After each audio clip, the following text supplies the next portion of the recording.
yang kita lihat Amerika Serikat justru merangkul mantan musuhnya. Tidak bisa dipisahkan sebenarnya antara geoekonomi dengan geopolitik itu. Ya, karena saya bercerita kenapa bagaimana dominasi Amerika Serikat, karena ekonominya paling kuat, ya, sampai sekarang GDP-nya masih paling kuat. Jadi kita pecah kongsi antara RRT dengan Uni Soviet, kemudian Amerika Serikat ya my enemy is my friend kan. Tapi terutama adalah memastikan tidak ada musuh yang bisa bercokol di negara tetangga kita, dan itu hanya bisa kalau ASEAN solid. Kalau Bapak bertanya apa yang utama, political will ya, karena budget itu tergantung kepada political mastersnya, is it a priority or not a priority ya.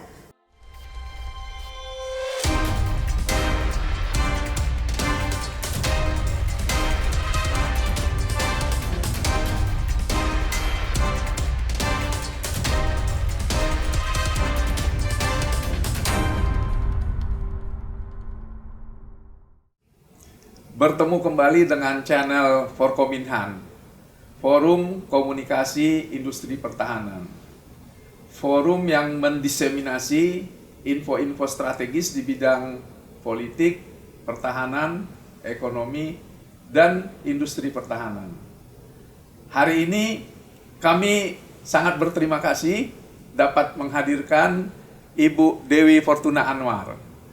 Ibu Dewi Fortuna Anwar, saya kira kita semua sudah mengenal. Beliau sekarang adalah profesor riset di BRIN. Sebelumnya beliau sangat banyak berkiprah dan mengamati perkembangan politik luar negeri. Pernah beliau sebagai juru bicara Presiden Habibie pada saat itu.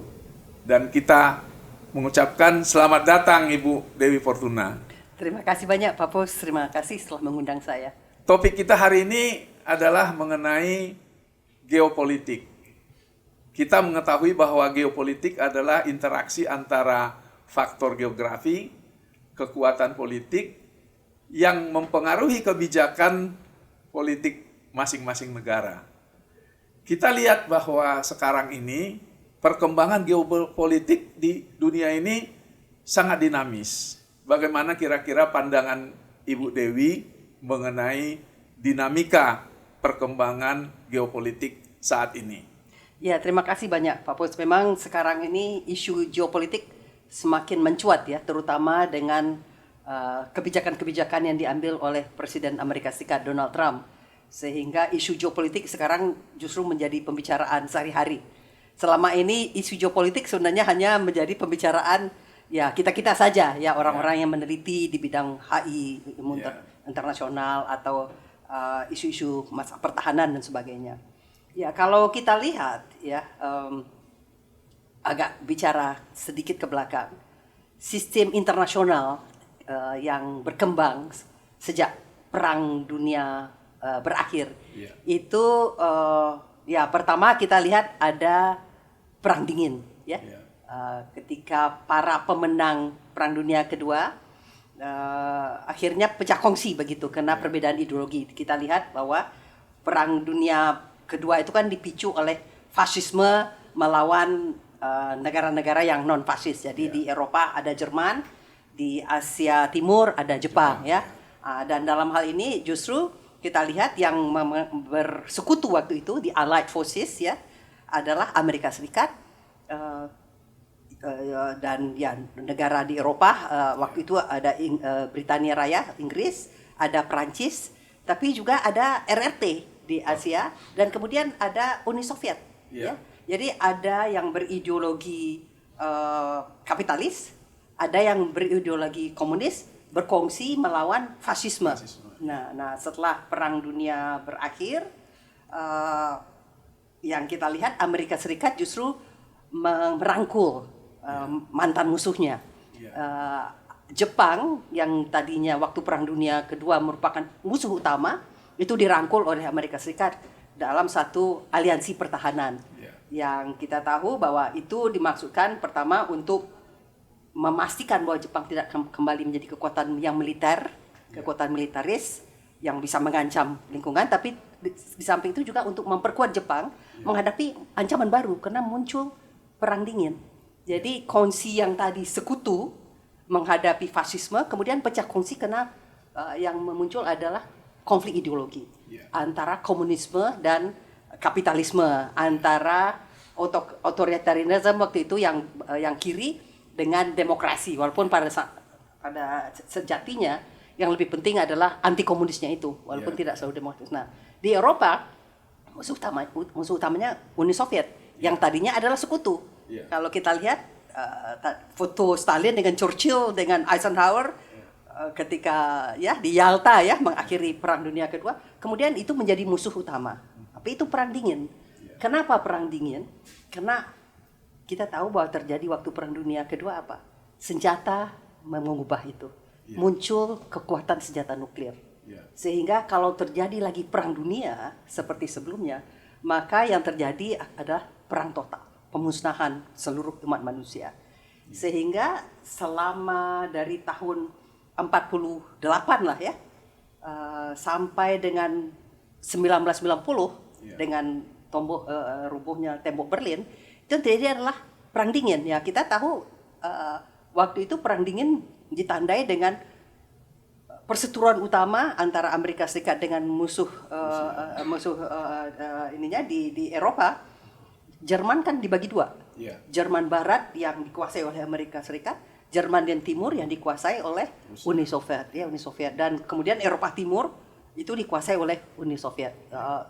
Uni Soviet ekspansi sampai Polandia, Hungaria, jadi Pakta Warsawa. Sementara Amerika Serikat membuat persekutuan aliansi Atlantik NATO.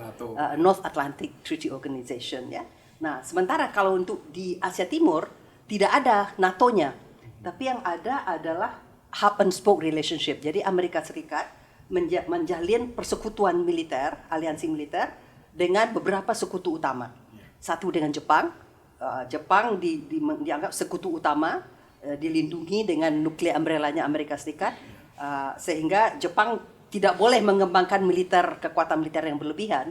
Karena dia dijamin oleh Amerika Serikat, tapi dia didukung juga. Jadi dia menjadi kekuatan ekonomi, tetapi juga memiliki kekuatan yang memadai dalam bidang teknologi. Kemudian Korea Semenanjung itu juga, sampai sekarang perang dingin masih terjadi karena Semenanjung Korea masih terbagi.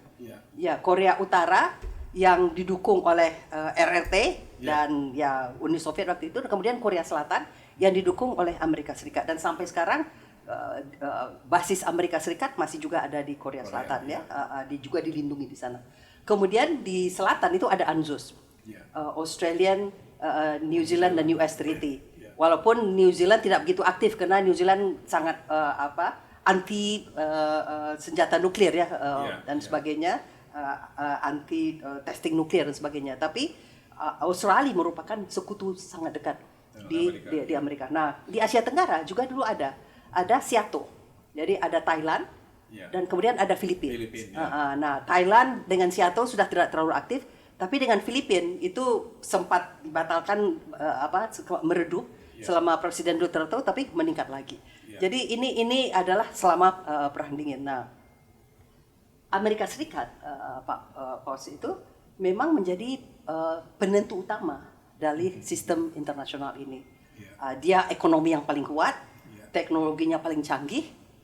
Negara-negara lain kan baru hancur dari perang Amerika Serikat sendiri kan utuh karena dia tidak tersentuh perang, sama Eropa kan babak belur Nah, tapi yang paling utama itu bukan hanya ekonominya. Kalau kita lihat sampai sekarang pun belanja pertahanan Amerika Serikat itu jauh lebih besar dari negara manapun di dunia. Jadi kalau saya sempat Google sebelum kesini jadi di dalam belanja militer Amerika itu 40% dari total defense expenditure di dunia itu adalah Amerika Serikat sampai sekarang sampai sekarang. Jadi 10 negara terbesar, jadi RRT, Rusia, Jepang, Inggris, Perancis, Brazil, India, ditambahin semuanya itu masih belum cukup bisa mengimbangi yang Amerika Serikat. Dan itu tadi karena dia punya NATO, punya aliansi dan punya basis. Ya. Banyak sekali ada basisnya di mana-mana. Ada di Asia Timur saja itu masih ada di Jepang, masih ada di Korea Selatan, sekarang ada lagi di Filipina, di Timur Tengah itu banyak sekali basisnya dan sebagainya. Nah, jadi selama ini Amerika menjadi penopang utama dari sistem internasional kita. Begitu juga di samping yang militer itu sistem multilateralismenya. Ya, jadi karena setelah Perang Dunia Kedua, negara-negara dunia mengatakan kita tidak ingin lagi perang, kita harus memiliki international law, hukum internasional, dan kita memiliki sistem multilateral yang berpusat di PBB. Ya. Baik. Nah, DKPBB kita tahu yang punya pemenang veto itu adalah negara pemenang Perang Dunia tadi. Jadi ada US, ada Prancis, Inggris, RRT dan Rusia. Ya. Nah, mereka dulunya masih bisa bekerja sama. Jadi sistem internasional ya dianggap veto itu diperlukan supaya ya Dewan Keamanan itu bisa lebih bertanggung jawab lah ya dalam keamanan dunia. Terhadap keamanan dunia. Tetapi belakangan yang terjadi adalah muncul ini konflik baru. Kenapa? Apa terjadinya? Nah, dari segi militer Amerika Serikat itu masih tidak ada tandingannya. Tetapi dalam bidang ekonomi sistem yang didukung oleh Amerika Serikat tadi. Nah, kita apa yang di dalam hubungan internasional disebut itu ya. US-led liberal international order atau US-dominated liberal international order. Itu ada 4 pilarnya. Pilar pertama itu adalah hukum internasional. Ya. Nah, tapi hukum internasional kita tahu itu seperti mana-mana hukum tajam ke bawah, tidak tajam ke atas ya. Tetapi paling kurang itu ada hukum internasional. Kedua ada multilateralisme itu tadi yang berpusat di PBB. Ketiga adalah free trade, open economy. Bretton Woods, Bapak kan ekonom ya. Jadi ya Washington Consensus dan sebagainya ya. Jadi free trade dan sebagainya. WTO. Dan keempat itu demokrasi dan HAM ya. Walaupun itu tidak konsisten penegakannya. Jadi biasanya itu lagi tajam ke bawah, tidak tajam ke atas. Baik Bu, terima kasih Bu. Tadi Bu menyinggung bahwa ada hubungan antara geopolitik dengan geoekonomi. Kita lihat bahwa kekuatan politik suatu negara bisa mempengaruhi kekuatan ekonomi dunia. Bagaimana kira-kira penjelasan dari Ibu? Memang karena tidak bisa dipisahkan sebenarnya antara geoekonomi dengan geopolitik itu. Ya, karena saya bercerita bagaimana dominasi Amerika Serikat, karena ekonominya paling kuat, ya sampai sekarang GDP-nya masih paling kuat. Dan dengan kekuatan ekonomi yang besar itu, dengan basis industri, basis inovasi yang kuat, dia bisa membangun basis pertahanan dan kekuatan militer dan power projection yang sangat kuat. Ini tidak mampu dilakukan baik oleh negara lain, Rusia maupun RRT. Nah, tetapi belakangan dengan setelah perang dingin berakhir, kita tahu negara-negara yang tadinya komunis yang tidak membuka pasarnya akhirnya ditarik kan, Amerika Serikat juga yang menarik kan. Ya menarik ke masuk WTO, RRT dibawa masuk ya. Dan didorong untuk membuka ekonominya ya. Akhirnya muncul negara-negara yang secara ekonomi berhasil dan mungkin terlalu berhasil. Nah sehingga sebelum Trump pun kita sudah melihat mulai ada muncul apakah ini tadinya setelah perang dingin kan bipolar. Begitu perang dingin berakhir kan sempat unipolar, hanya satu-satunya Amerika Serikat ya. Kemudian muncul kekuatan-kekuatan baru ya, simpul-simpul kekuatan baru terutama bukan di bidang militer terutama tapi di bidang ekonomi. Nah, RRT muncul sebagai kekuatan yang seolah-olah mampu mengimbangi Amerika Serikat di dalam segala bidang. Kalau dulu Uni Soviet hanya mampu mengimbangi di bidang militer, tapi kan ekonominya tidak jalan, rapuh karena ekonominya masih sistem komunis kan. Dan sampai sekarang pun ekonomi Uni Soviet kan tidak begitu maju ya. Nah, tetapi RRT dia dengan sosialismenya dia Deng Xiaoping, dia tetap one party state, tetapi ekonominya dibuka sama dia. Nah, dan RRT menjadi pabrik dunia. Negara dia punya pasar yang sangat besar dan efisien begitu, sehingga murah buruhnya, sehingga industri-industri besar di Amerika Serikat lari, pindah. Jadi kalau dulu kan kita ingat itu offshoring kan. Jadi daripada mahal membayar orang bekerja di Michigan ya. Pabrik mobil tutup jadinya kan. Pindah ke Asia, ke Jepang sebagai kekuatan. Nah, tapi Jepang, Korea, kemudian di Cina. Nah, kalau Jepang dan Korea karena dia sekutu Amerika Serikat itu tidak dianggap sebagai ancaman. Karena bagaimanapun juga di bidang militer mereka sangat tergantung, karena Korea Selatan kan menghadapi ancaman Korea Utara. Jepang takut dengan Cina, takut dengan Rusia, dan takut juga dengan Korea kan. Tapi Cina muncul sebagai kekuatan ekonomi baru, dan dia tidak sejalan dengan Amerika Serikat dari segi pandangan hidupnya. Nah, ini akhirnya Amerika Serikat berbicara ini adalah kompetitor strategis, sebagai tidak lagi dilihat sebagai partner.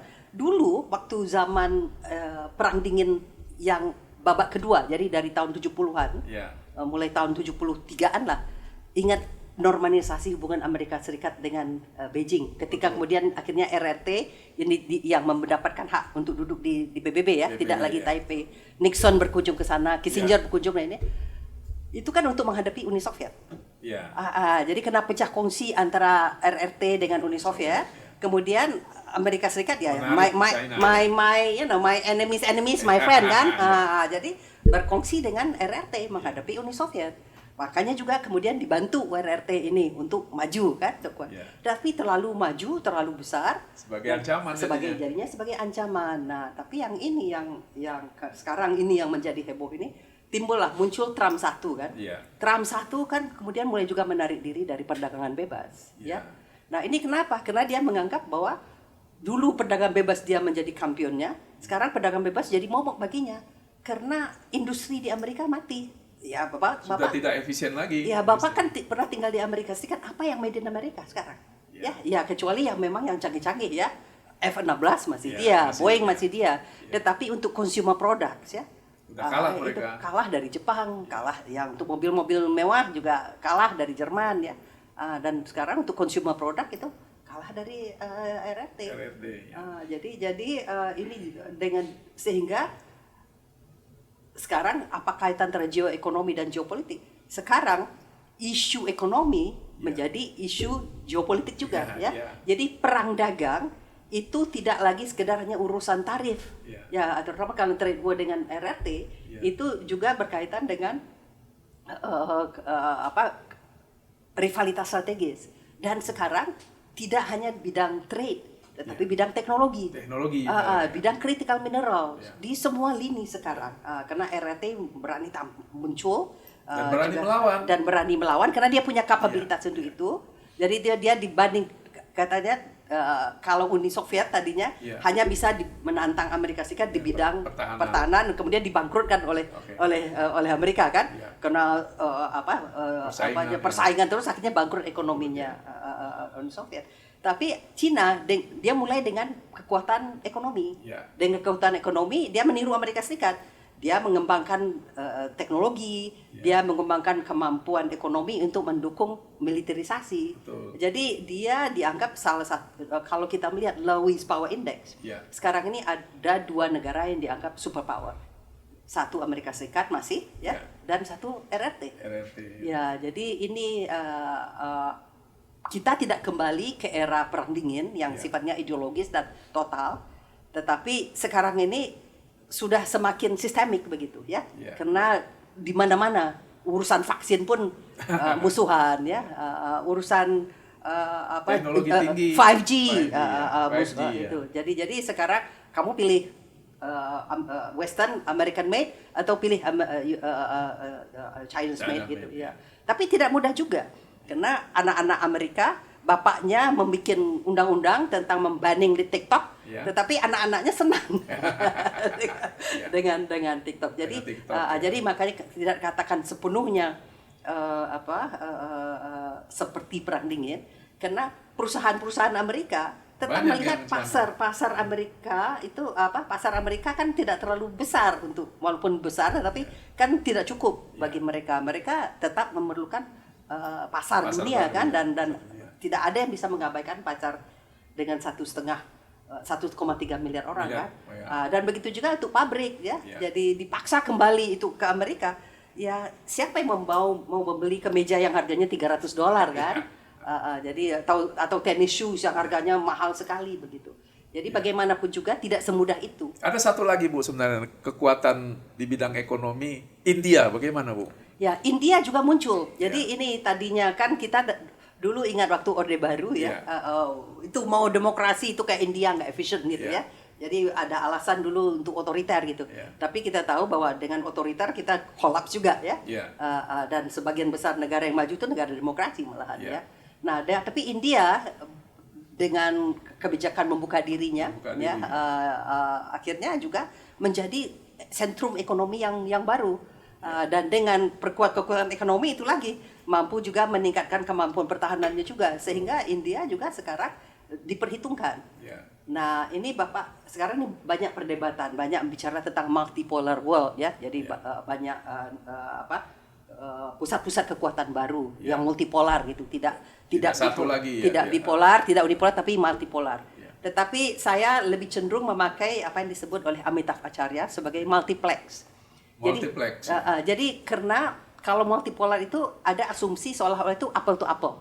Jadi seperti kekuatan-kekuatan negara-negara sebelum Perang Dunia Kedua, itu mereka diperkirakan hampir sama kekuatannya ya. Tetapi kalau sekarang ini sangat beragam. Jadi ada superpower, ada major power, tetapi bukan ini saja aktor internasional, juga ada middle powers. Middle powers. Middle powers seperti Indonesia ya, seperti Brazil, seperti India dia nggak mau disebut middle power, tapi dia masih middle power sebenarnya ya. Tapi tidak itu, ada juga organisasi regional, ada EU, ada ASEAN yang merupakan juga aktor aktif di dalam bidang internasional, ada African Union, ada Organization of American States. Tapi tidak saja itu, individu, seorang Elon Musk, seorang Mark Zuckerberg dan Joe Bezos itu memiliki pengaruh yang luar biasa. Kekayaan mereka lebih besar dari kekayaan banyak negara. Nah itu sangat berpengaruh. Jadi individu, dan jangan lupa war on terror dulu. Seorang Osama bin Laden dan Al Qaeda itu mengubah tatanan kita. Kita masuk ke kantor sekarang harus pakai security check.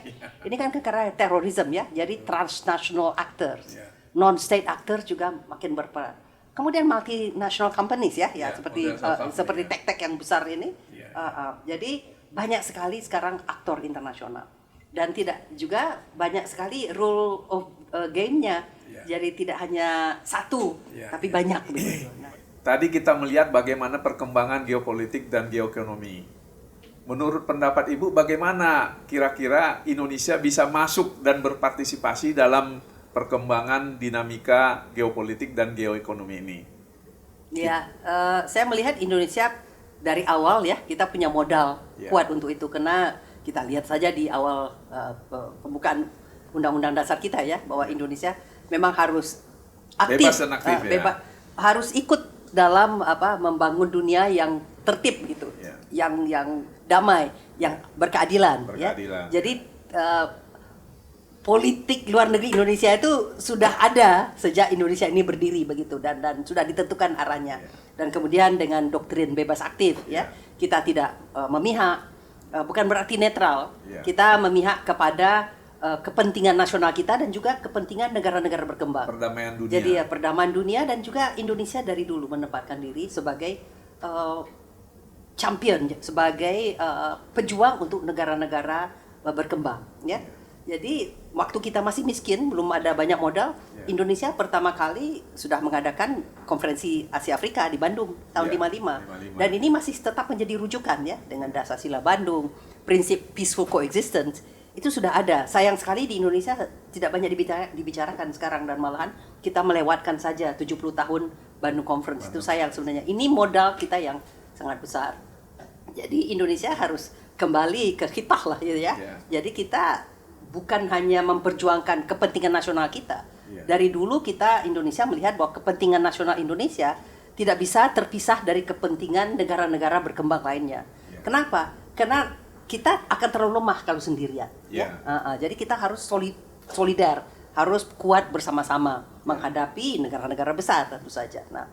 Nah, bagaimana dengan sekarang? Menurut saya melihat bahwa dengan adanya multiplex world order ini, yang tidak lagi dipimpin oleh hanya bipolar atau unipolar, tapi semakin banyak aktor. Ini merupakan kesempatan yang sangat baik, dan Indonesia bukan sebagai penonton pasif ya. Kita aktif di situ melalui berbagai forum.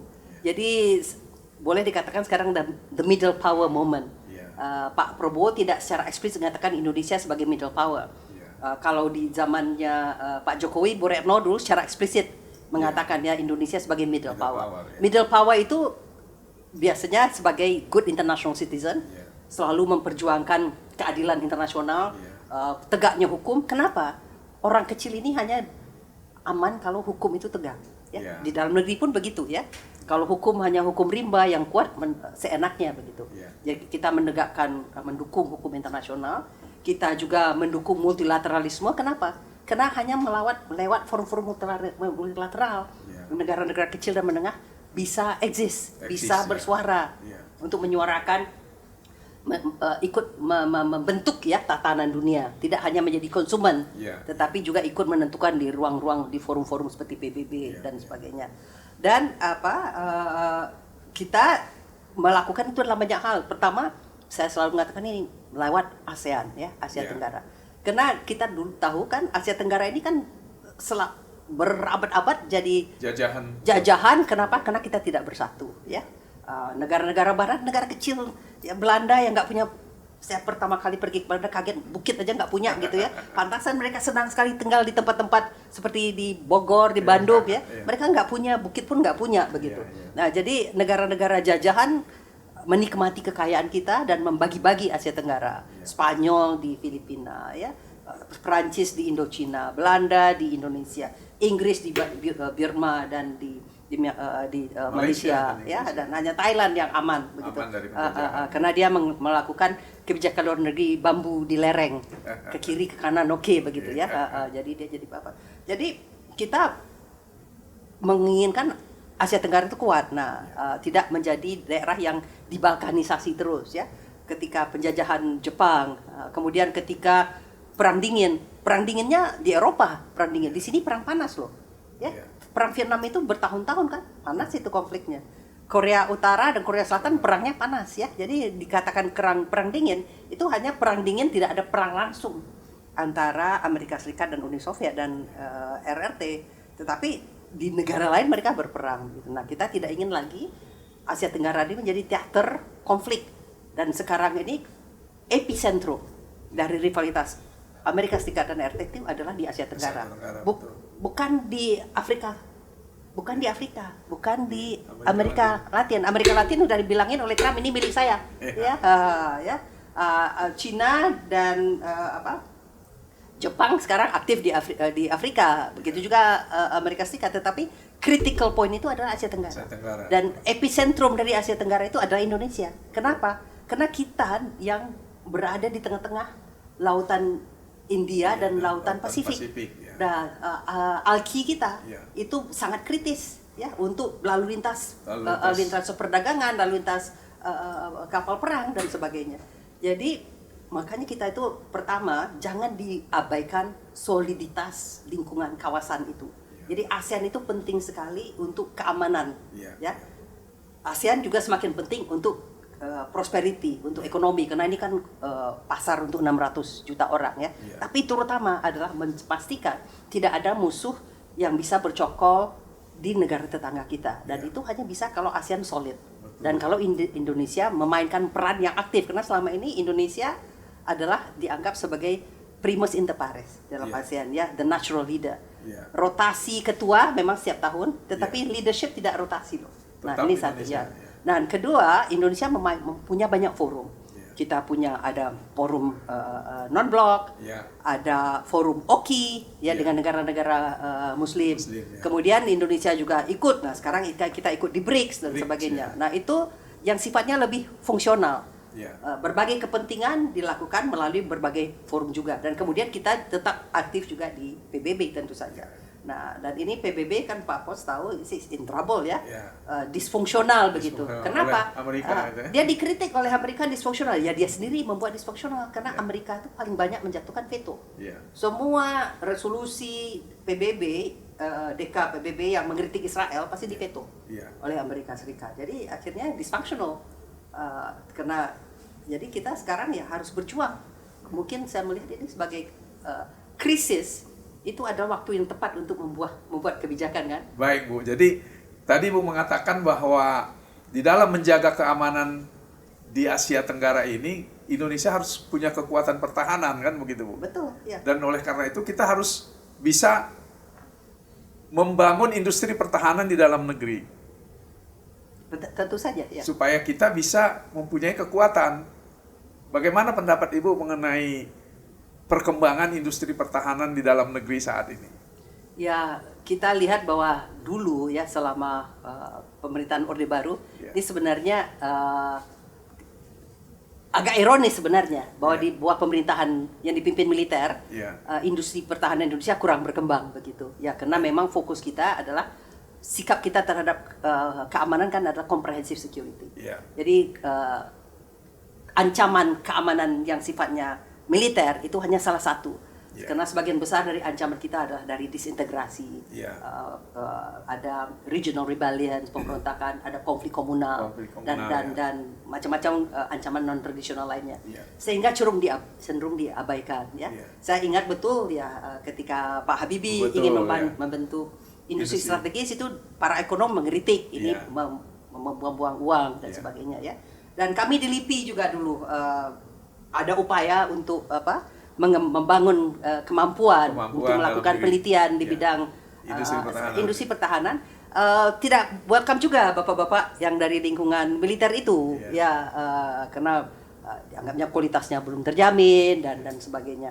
Jadi memang harus ada kemauan politik yang serius. Nah, saya kira kita mendapat pelajaran yang berharga ketika kita menjadi terlalu tergantung kepada satu negara. Ya, dulu kita sangat tergantung pada Uni Soviet. Kemudian setelah itu kita sangat tergantung pada Amerika Serikat. Tapi karena berbagai kasus pelanggaran HAM, terutama di tim-tim, kan Indonesia mengalami embargo militer, sehingga kita tidak mendapatkan spare part. Dan ini terasa betul ketika terjadi tsunami. Helikopter kita kekurangan suku cadang, F-16 kita harus melakukan kanibalisasi dan sebagainya. Jadi itu merupakan keputusan politik waktu itu, bahwa kita tidak boleh lagi menggantungkan diri hanya pada satu supplier. Nah, kita harus mendiversifikasi. Kedua, kita juga harus mengembangkan kemampuan di dalam negeri sendiri. Jadi ini mimpinya Pak Habibie itu dari dulu, ya, menggembangkan kemampuan dalam negeri. Jadi kalau kita membeli, bukan saja dari segi kualitasnya, bukan saja dari segi harganya, tapi juga bagaimana terms-nya, apakah ada offset, ada transfer teknologi dan sebagainya. Dan kita memang ini harus ada kerjasama antara pemerintah, swasta, akademisi itu untuk mengembangkan itu sedapat mungkin. Yang paling penting itu adalah selama ini kan kita tahu bahwa kita ini Nusantara, kita ini wawasan Nusantara. Tetapi selama Orde Baru, kita ini wawasannya wawasan benua. Karena yang dilindungi adalah yang dikekuatkan angkatan darat. Karena yang diutamakan adalah kontrol terhadap population. Jadi mengontrol supaya rakyat tidak memberontak. Jadi kita menyerahkan saja ke Armada 7 itu keamanan maritim kita.